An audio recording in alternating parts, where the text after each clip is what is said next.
은혜와 성령이 함께하는 은성교회 성도 여러분, 지난 한 주 평안하셨습니까? 오늘 하나님께서 우리에게 허락하신 말씀은 로마서 5장 1절에서 11절 말씀입니다. 신약 245페이지 로마서 5장 1절에서 11절 말씀입니다. 이 말씀을 통해 영광을 소유한 자의 삶의 자세라는 제목으로 허락된 은혜의 말씀 나누길 간절히 소망합니다. 사랑하는 성도 여러분, 오늘은 종려주일입니다. 예수 그리스도께서 그의 백성들을 구원하시기 위해 예루살렘 입성을 하신 날이 바로 종려주일이지요. 그래서 예수님께서 예루살렘에 입성하실 때 이스라엘 사람들은 종려나무를 흔들며 자신들의 옷을 땅에 깔고 호산나 호산나라고 하면서 예수님의 입성을 찬양하는 날이었습니다. 근데 우리는 알죠? 이 종려 주일 이후에 바로 고난 주간이 시작이 됩니다. 오늘을 시작으로요, 이 고난 주간이 시작되는데요. 일반적으로 고난 주간이라고 한다면 교회와 성도는 고난에 동참하기 위해서 한 주간 육적인 금식을 하든지 영적인 금식으로 기도를 작정하기도 합니다. 그런데 오늘 한국의 교회와 성도들이 맞이하는 고난 주간은요, 조금 다른 차원의 고난이 대동되고 있습니다. 코로나19 바이러스가 계속 진행됨으로 인해서 유례없는 때가 우리 교회와 성도들의 신앙을 흔들어대고 있는 상황이죠. 저는 이러한 시점에 굉장히 두렵습니다. 여러 상황으로 인하여 예배가 드려지지 못하는 상황이 계속 진행될수록 우리 인간의 죄성은 더 고개를 들 수밖에 없습니다. 코로나 사태가 한 달이 넘어가는 현재 하루속히 예배를 드리기 원하는 기대감과 사모함이 과연 높아지고 있을까요? 저는 오히려 예배에 대한 마음이 식어지지 않을까 염려됩니다. 반대로 그나마 있던 열심이 사그러들지 않을까 염려됩니다. 분명 코로나 사태가 진정된 이후에 회중 예배가 갖는 힘과 그 필요성보다는 자기 편의에 맞는 장소에서 다른 일들을 보면서 편하게 드리는 온라인 예배를 드리는 성도들이 많아질 것입니다. 불가피하게 온라인 예배를 드리게 됐던 것이 아니라 이제는 그것이 오히려 독이 되어서 성도들의 신앙을 유약하게 만들지 않을지 그것이 두렵다는 것이지요. 그 결과는 불보듯 뻔하듯이 한국 교회의 쇠퇴로 이어질 수 있기 때문입니다. 사랑하는 성도 여러분, 이러한 시점에서요, 오늘 이 세대 가운데 하나님께서 우리에게 주신 사명의 지경을 잊어서는 안 됩니다. 오늘 말씀은 이런 어지러운 시대에서 성도들의 정체성을 다시 한번 분명히 깨닫게 하는 것뿐만 아니라 오늘 말씀을 통해서 사명자로서 우리가 어떤 삶을 지향하고 살아가야 할지에 대해서 분명한 깨달음을 주고 있습니다. 먼저 오늘 말씀 1절을 같이 읽어보도록 하죠. 1절을 읽어보면 이렇습니다. 우리의 정체성을 무엇이라 밝히느냐? 그러므로 라고 한 이후에 우리가 믿음으로 의롭다 하심을 받았다라고 합니다. 믿음으로 의롭다 하심을 받았다. 결국 이신칭의를 말하죠. 여기에는 아주 중요한 영적 비밀이 숨겨져 있습니다. 그것은 우리의 믿음으로 말미암아 의롭게 하심을 받게 되는데 그렇게 선택된 자들에게 필수적으로 따르는 사명이 있더라는 것이죠. 그것은 바로 그 이어의 1절 후미입니다. 말씀해 보면 이렇습니다. 우리 주 예수 그리스도로 말미암아 하나님과 무엇을 누리게 됩니까? 하나님과 화평을 누리는 것. 이것이 바로 성도가 가져야 할 사명이죠. 궁극적인 사명입니다. 하나님과 화평을 갖는 것. 곧 이것은 평화를 말합니다. 우리 인간 사이에 그런 평화가 아니라 하나님과 완전한 화목을 이룸으로써 얻는 평화를 말하는 거죠. 그래서 하나님의 인정, 즉 칭의를 통해서 얻는 안정과 평온을 가리키는 것이 바로 이 화평입니다.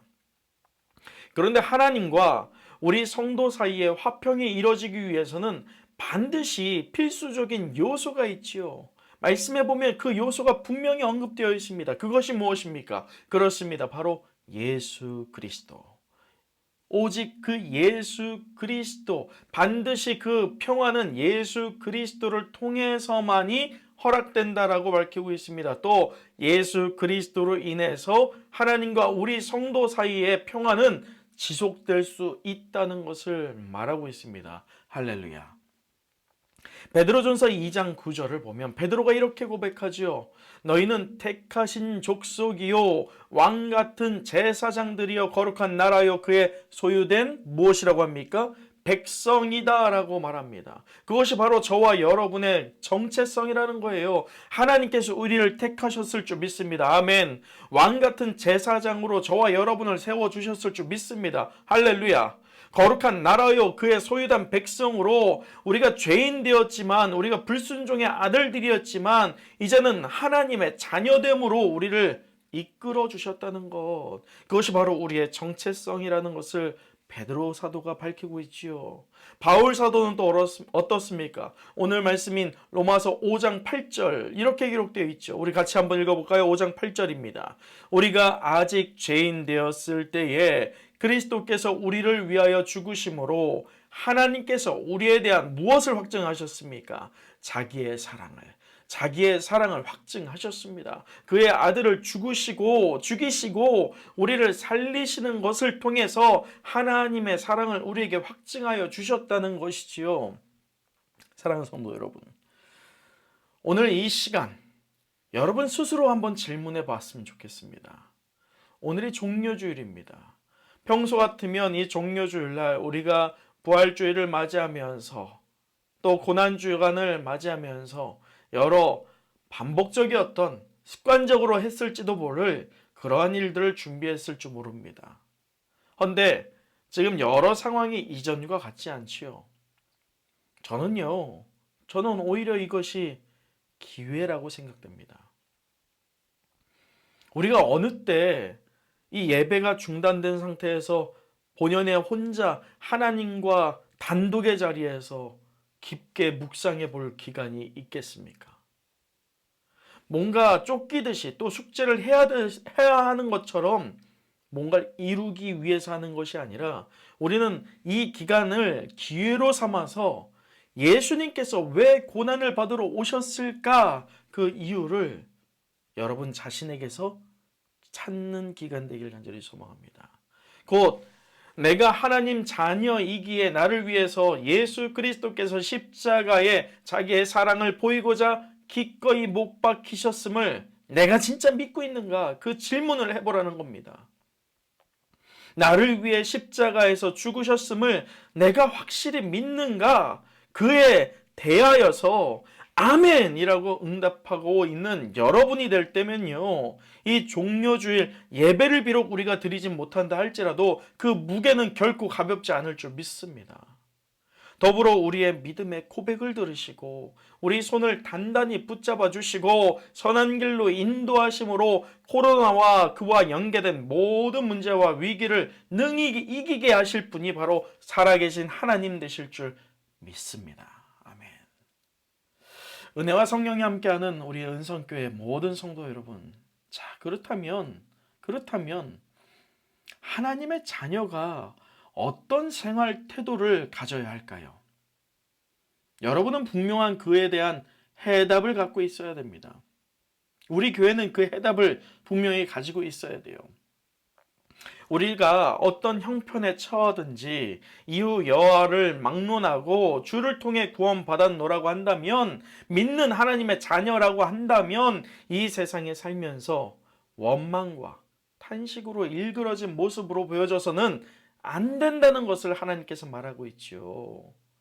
그렇다면 하나님이 기뻐하시는 저와 여러분의 삶은 어떠한 모습이어야 할까요? 하나님께서 믿음을 소유한 그의 자녀요, 그의 제자된 우리가 기뻐하는 삶을 살기를 원하신다는 거죠. 그러므로 세상에 노출되는 성도의 모습은 어때야 합니까? 우리 2절 말씀 같이 또 읽어보도록 하죠. 2절 말씀입니다. 시작. 또한 그로 말미암아 우리가 믿음으로 서 있는 이 은혜에 들어감을 얻었으며 하나님의 영광을 바라고 즐거워하느니라. 아멘. 2절과 같이 하나님의 영광을 바라고 즐거워해야 하는 게 이 세상을 살아가는 성도의 삶의 자세일 줄 믿습니다. 어떻게요? 하나님의 영광을 바라고 즐거워해야 한다는 것입니다. 우리 한번 우리의 이름을 넣고 외쳐볼까요? 저를 한번 따라해 보시지요. 나 유일용은 하나님의 영광을 어떻게 합니까? 바라고 즐거워해야 한다. 이것이 바로 저와 여러분이 삶 가운데 드러내야 할 삶의 자세라는 것입니다. 저는 오늘 말씀을 통해 하나님 영광을 소유한 성도가 보여야 할 삶의 자세를 두 가지 정도 적용해 보고자 합니다. 그 첫째는요, 영광을 소유한 자는요, 분명히 무엇이 있느냐? 즐거움을 드러내야 합니다. 무엇을 드러냅니까? 즐거움을 드러내야 합니다. 우리 기독교의 중요한 특징이 있어요. 그것은 바로 기쁨입니다. 기쁜 일이 있을 때 기뻐할 수 있는 건 누구나 기뻐할 수 있어요. 그런데 기독교의 중요한 특징이 왜 기쁨입니까? 기뻐할 수 없는 가정에서도 고난 가운데에서도 기뻐할 수 있기 때문이죠. 죄인된 우리가 하나님의 영광됨에 참여한다는 것이 얼마나 기쁠까요? 그런데 문제는 이것이 눈에 보이지 않는다는 거예요. 눈에 보이지 않아요. 눈에 보이지 않기에 두 부류로 나눠지게 됩니다. 하나는 비록 눈에 보이지 않음에도 분명 주실 것이라고 하는 그 하나님의 말씀을 믿고 사모함으로 미래의 소망을 두고 즐거워하는 부류입니다. 또 다른 부류는 눈에 보이지 않기에 하나님 말씀을 의심하다가 결국에 소망도 잃어버리는 자들입니다.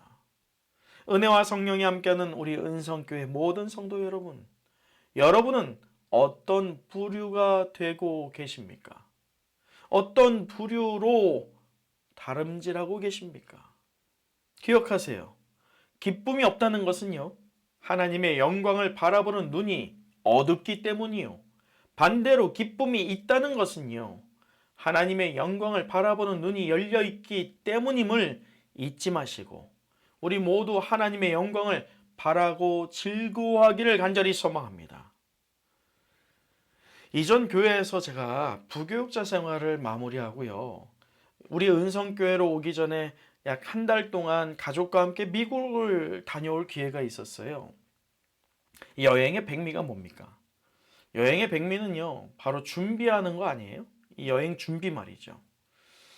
여행을 앞두고요, 이제 막 준비를 하다가요, 우리 아이들하고요, 저희 아이들하고 핸드폰으로 저희 여정 중에 있는 이 뉴욕에 있는 디즈니 스토어, 그리고 M&M 초콜릿, 그리고 레고 이런 데를 보여주면서요, 제가 저희 아이들한테 우리 이곳에 갈 거야. 야, 여기에는 멋진 장난감들이 많아. 이렇게 제가 말을 했거든요. 저희 아이들이 어떤 반응을 했을까요? 싫어했을까요? 슬퍼했을까요? 절대 아니죠. 제 얘기가 끝나기 무섭게 아이들은 흥분하기 시작했어요. 아이들은 미국 비행기 티켓을 아직 끊지도 않았는데도 불구하고 언제 가냐고, 우리 진짜 가냐고, 언제 출발하냐고 계속 물어보는 거예요. 드디어 핸드폰으로만 보던 디즈니 스토어, M&M 초콜릿, 그리고 레고, 실제로 눈으로 본 아이들의 반응은 어땠을까요? 이 좋아서 엉덩이 춤추고 기뻐 소리치는 거예요. 그리고 작지만 자기들이 원하는 그 장난감을 손에 쥐게 되었을 때 아이들이 느끼는 희열감은 정말 대단했습니다. 여러분, 천국의 영광이요, 성경에 기록되어 있어요. 장차 우리가 누리게 될 영광이요, 성경에 기록되어 있습니다. 아멘. 하나님 주시는 그 기쁨이 그 어느 때보다도 절실히 필요한 시점이 바로 오늘 우리가 살고 있는 이 날입니다. 그렇게 성경을 볼 때마다 우리는요, 기쁨으로 충만해야 할 줄 믿습니다. 저희 아이들이 그러했던 것처럼 기뻐서 흥분해서 좋아서 춤추고 소리 높여 기쁨에 찬양하는 저와 여러분 되길 간절히 소망합니다. 지금 눈에 보이지 않아요. 그래서 의심될 때가 있어요. 넘어질 때도 있죠. 적당히 타협할 때도 있어요. 그러나 분명히 그 말씀을 사모함으로 우리가 낙심할 것이 아니라 현실의 장벽 앞에서 무너져 내리는 것이 아니라 현실 너머에 하나님께서 주실 아름다운 그 하나님 나라의 면류관이 우리에게 기다리고 있기에 우리는 기뻐 아니할 수 없다는 것입니다. 그런데 3절 말씀을 이어서 보면 이렇습니다. 다만 이뿐 아니라 라고 말합니다. 오늘 이 사도 바울이 로마서 통해서 우리에게 말씀하는 바가 무엇이냐? 우리가 분명히 하나님의 영광을 바라고 즐거워해야 되는데 그 즐거워하는 게요, 그 만족할 게 어느 우리 인간의 만족됨을 충족시키는 그 정도만이 아니라는 거예요. 그냥 인간이 느낄 수 있는 어떤 만족, 기쁨 그 정도의 차원이 아니라는 것을 말하죠. 다만 이뿐 아니라라고 하면서 뭐라고 합니까? 우리가 환난 중에도 어떻게 합니까? 환난 중에도 즐거워한다라고 되어 있어요. 믿음의 성도가 하나님의 영광에 참여할 그 기쁨, 그 즐거움, 그 기대감은요, 환난이나 고통이 임한다 할지라도요, 절대로 꺾어지지 않을 줄 믿습니다. 여러분, 예수 잘 믿는다고 날마다 풍족합니까? 아니에요. 예수 잘 믿는다고 해서 죽음이 피해갑니까? 그렇지 않아요. 여러분, 예수님 잘 믿는다고 우리 교회가 코로나로부터 무사할까요? 그거 보장되지 않습니다. 하나님이 예수님 믿는다고 우리가 환난 당하지 않을 거라고 말씀한 적이 단 한 번도 없습니다. 오히려 반대로 오늘 말씀과 같이 오늘 말씀에 3절에서부터 읽어드리면 이렇습니다.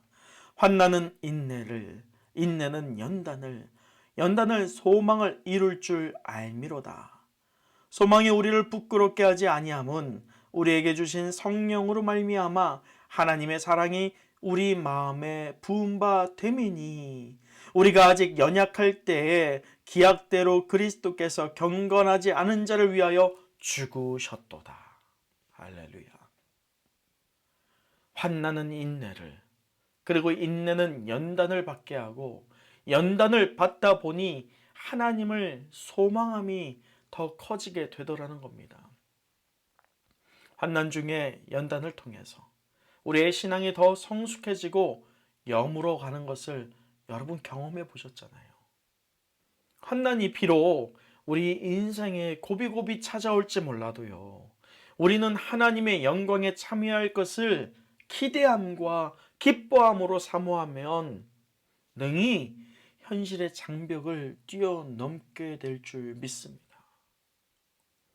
여러분, 스데반 집사를 아시죠?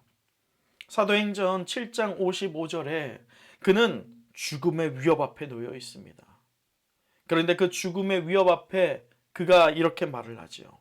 성령 충만하여 하늘을 우러러 주목하여 하나님의 영광과 및 예수께서 하나님 우편에 서신 것을 보고 그가 어떻게 반응합니까? 56절. 보라, 하늘이 열리고 인자가 하나님 우편에 서신 것을 보노라 라고 말합니다. 죽음 앞에 놓인 상황이었어요. 환난과 고통이 전혀 비껴가지 않는 상황입니다.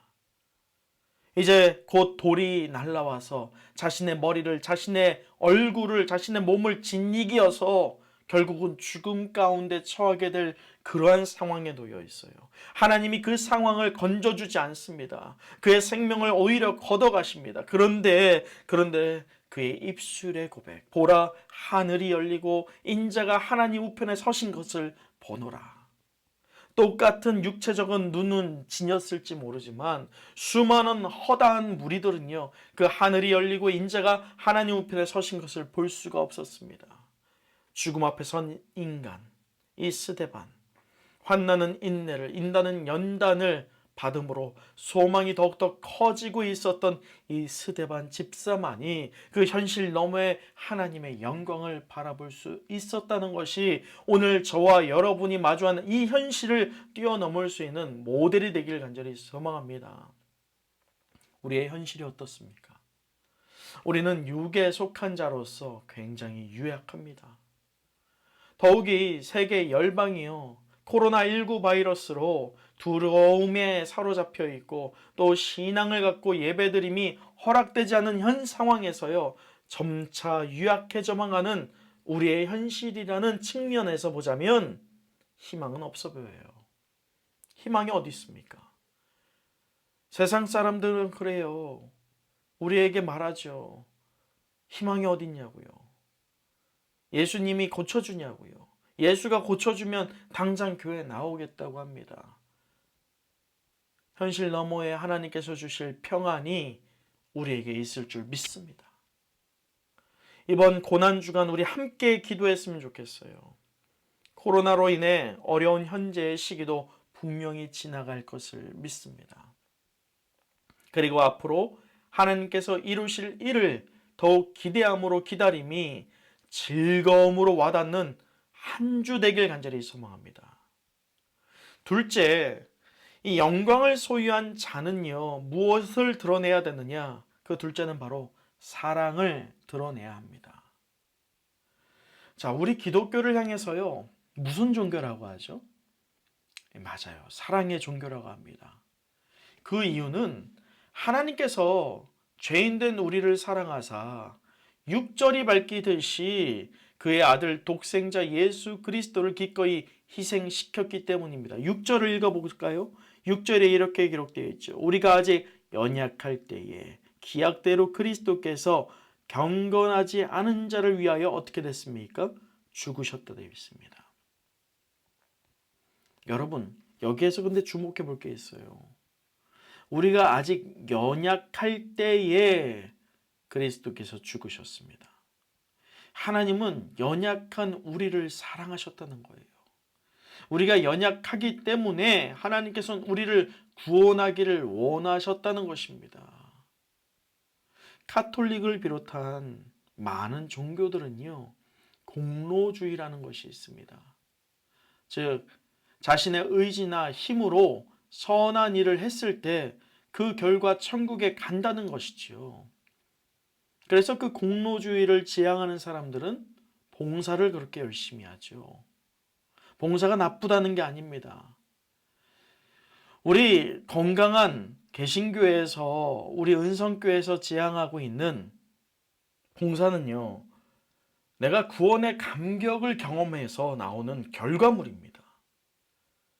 내가 어떤 공로주의 때문에 내가 이것을 통해서 천국 가겠노라고 하는 그 열심 때문이 아니라 값없이 내게 천국을 허락하여 주시고 하나님의 자녀됨의 권세를 주신 그 하나님께서 나를 사랑하사 그의 아들 되시는 예수 그리스도를 보내시고 그의 피로 인하여서, 그 대속의 피로 인해서 내가 온전히 구원받았다라는 것을 믿음으로 인하여서, 그 믿음의 고백으로 인해서, 그 시인함으로 인해서 이제는 내가 죄의 자녀가 아니라 죄의 종로로 타는 게 아니라 하나님의 자녀가 되는 권세를 받았다라고 하는 그것을 믿음으로 인하여서, 그 구원의 감격으로 인하여서 나오는 결과물이 바로 봉사여야 한다는 것이죠.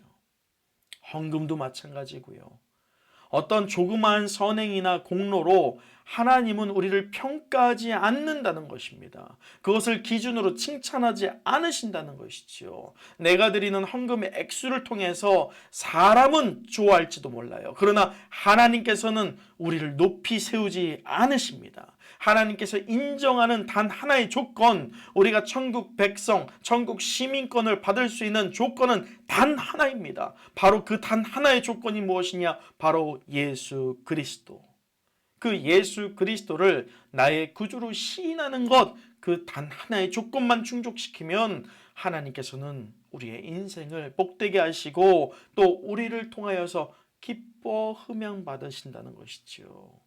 그 시인은 결코 가벼운 시인이 아니에요. 예수 그리스도를 나의 구주로 시인하는 그 시인은요, 그 믿음의 고백을 우리의 삶으로 증거함에 있어서의 시인입니다. 삶으로 증거해야 돼요. 삶으로 시인해야 된다는 것이죠.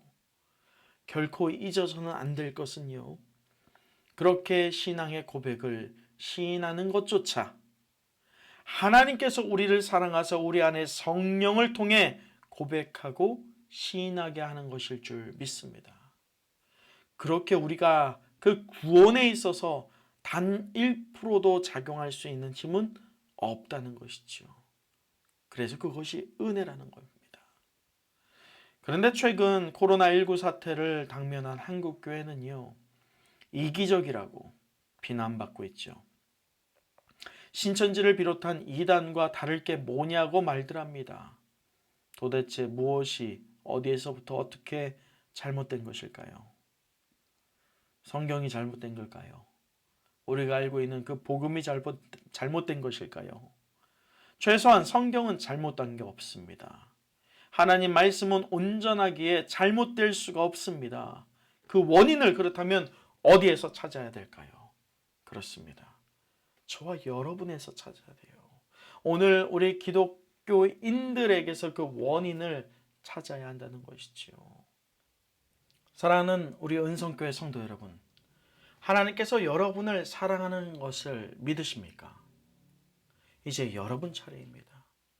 이제 저와 여러분의 차례예요. 하나님이 나를 사랑하사 하나님의 영광에 참여하게 하신 것을, 허락하신 것을 기억함으로 우리들의 삶의 현장에서 사랑을 드러내는 사명 감당하기를 몸부림쳐보는 이 고난주간 되기를 간절히 소망합니다. 그래서 현재 교회를 향하여서, 성도들을 향하여서 비난하는 그들의 말들을 우리가 이제 삶으로 책임져야죠. 우리가 변화시켜야 됩니다. 복음은 그릇된 적이 없다니까요. 복음은 잘못된 적이 없어요. 성경은 틀린 적이 없습니다. 잘못된 것은 그 성경 말씀대로 순종하지 않고 있는, 사랑을 받기만 하였지 사랑을 베풀지 못하고 있는 오늘의 성도들의 문제라는 것입니다. 그래서 저와 여러분이 그 시작을 다시 천천히 바꾸고자 애써 볼 때면요, 분명히 하나님께서 우리를 통하여서 하나님이 우리를 사랑하신 것처럼 우리도 세상 가운데 사랑으로서 분명히 변화를 시키게 될 줄 믿습니다. 말씀을 마치겠습니다. 마지막으로 우리 11절 같이 읽어보도록 할까요? 11절. 그뿐 아니라 이제 우리도 화목하게 하신 우리 주 예수 그리스도로 말미암아 하나님 안에서 또한 즐거워하느니라. 아멘. 여러분, 우리가 지경이 넓혀질 것이라 라고 하는 시리즈로 계속 말씀을 이어오고 있습니다. 첫 번째인 빈 그릇을 빌리라 라고 하는 이 제목을 통해서 성도 개인의 믿음의 지경에 대해서 초점을 두었고, 두 번째로 내 장막터를 넓히라 라고 하면서 믿음의 공동체로서의 교회의 지경에 중점을 두었었습니다. 세 번째인 그날에는 이라는 제목을 통해서 영적인 전화 위복을 통해 위기에서 기회로 지경을 넓히는 축복의 지경에 대해서 나눴었어요. 그리고 지난주 네 번째로 세상의 소금과 빛이라 라고 하는 제목을 통해서 이 시대에 부름받은 예배자로서 우리가 주어진 삶의 영역에서 세상의 소금과 빛으로 사명의 지경을 확장하기를 결단했었습니다. 오늘 그 마지막 다섯 번째로 영광을 소유한 자의 삶의 자세라는 제목을 통해서 하나님의 영광 안에 거하는 성도가 사명자로서 드러내야 할 삶의 자세를 말씀을 통해 확인하고 결단하기를 원합니다. 은혜와 성령이 있는 은성교회 모든 성도 여러분, 종려주일의 의미를 깊게 묵상하는 오늘 주일 되기를 간절히 원합니다. 예수 그리스도께서 여러분을 위해서 죽으셨다는 확고한 믿음을 점검하는 한 주 되었으면 좋겠습니다. 죄인 되었던 우리를 하나님께서 그의 영광에 참여케 허락하셨습니다. 이제 그 영광을 소유한 성도로서 사명을 감당해야 할 때입니다. 하나님께서 우리에게 주신 선물을 즐거움, 사랑, 화평, 그것을 이제는 우리가 세상 가운데 전하였으면 좋겠습니다. 사랑하는 성도 여러분, 저와 여러분은 성도요, 예배자요, 사명자입니다. 예수 그리스도로 말미암아 하나님 안에서 즐거워하는 복된 인생 되길 간절히 소망합니다. 예수님을 구주로 시인하고 고백하는 은성교회 성도 여러분, 이제 삶으로 증거하십시오. 2020년 고난주간, 무엇보다 우리들의 삶의 현장에서 하나님 나라의 영광을 소유한 자의 삶의 자세가 무엇인지 확실히 세상에 드러내기를 원합니다. 그러한 저와 여러분 발길이 닿는 곳마다 즐거움이 가득하고 사랑이 꽃피며 평화가 깃들기를 간절히 사모합니다. 기도하겠습니다. 아버지 하나님, 감사합니다. 예수 그리스도의 대속으로 죄로 죽을 수밖에 없는 나를 살려주셨음을 믿습니다. 또한 그리스도시요 살아계신 하나님의 아들 되시는 예수님이 아니고서는 하나님과 화평 누릴 수 없음을 믿습니다. 이러한 믿음을 받아주시고 의롭다 하심에도 감사드립니다. 하나님의 영광에 참여한 성도로서 사명을 감당하기를 원합니다. 우리들 인생이 하나님 나라를 확장하는 아름다운 사역 가운데 사용되게 허락하여 주시옵소서. 하나님 영광을 소유한 성도로서 스데반이 현실로 다가오는 죽음의 위협 앞에서도 오직 하나님의 영광을 바라보며 감격했던 것처럼 오늘 우리도 그러하길 원합니다. 하나님 아버지, 코로나19 바이러스로 인해서 사회적, 경제적 어려움이 가중되고 있습니다. 이 어려운 때에 우리 성도들 가정을 붙들어 주시고 보호하여 주시길 간절히 소망합니다. 일선에서 애쓰고 있는 모든 의료진과 관계자들 함께하여 주시옵시고 마음 평안과 강건을 더하여 주시옵소서. 예년과는 다른 종려주일입니다. 주님께서 우리에게 오신 목적과 그 의미를 깊게 묵상하게 하시고 고난 주간 동안 우리 은성교회 모든 성도들을 간섭하시어 하나님께서 우리에게 주신 선물인 즐거움과 사랑과 화평을 우리들이 사는 곳곳마다, 발길 닿는 곳마다 맺고 있는 모든 관계 안에서 흘려보내는 사명자들 되게 하여 주시옵소서. 한 명 예외 없이 하나님께 귀하게 사용되는 인생 되기를 간절히 원하오니 허락하여 주시옵소서. 우리와 동행하실, 온전히 우리를 주장하실 예수 그리스도의 이름으로 기도드립니다. 아멘.